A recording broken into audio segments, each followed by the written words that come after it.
2009, 9 a.m. in Florida time, 4 p.m. in Egypt time. I just arrived at Florida. I call my mom to tell her I arrived. Her voice does not sound she's okay at all. I start wondering what's going on. I keep on asking. No one wants to tell me because they don't want to worry me. I tell my brother what's going on. No one, there's just the phone is thrown from there to there to there. Prior to that, my grandfather was in the hospital. He was in Egypt. He suffered from heart strokes, had heart problems, and also had bad stages of diabetes. But I had a feeling that a miracle would happen to him. But at that point, I was wrong. I start asking about my family in Egypt. All I get is they're fine. I start asking about my grandfather. All I get is the phone thrown to my mom, the phone thrown to my brother, I mean.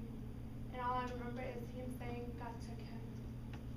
I start questioning, how can God take him? I needed him with me. I needed his presence. Even though my grandfather was old, but we had a really close relationship together. He was the shoulder I could lean on when I needed him. Prior to that, I was in the summer in Egypt at that year. Prior also to that, he was here visiting America. So basically, it was like a year and a half together. But even though I would call him all the time, his voice made a difference to me, even when I was having a bad day. Encouraged me, impacted me in many great ways.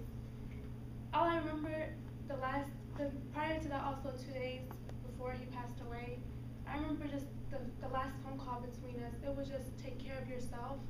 Don't ever give up. Life will be difficult and you will face many challenges, but know that God will always be beside you.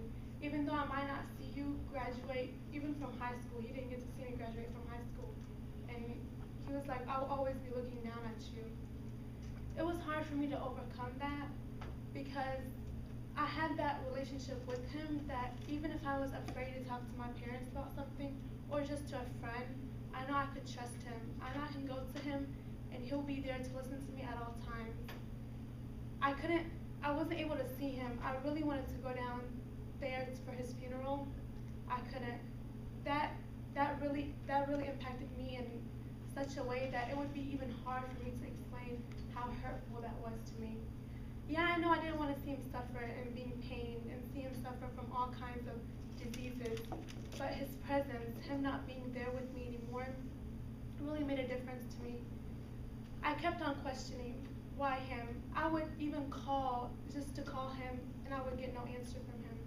I would even look at his picture and question him, why did you take him? But I realized that, like he told me, everything happens for a reason. And God did take him away from me, but I know he's looking down at me. And like I said, I just have to live with everything happens for a reason. And when I go up there, I will get to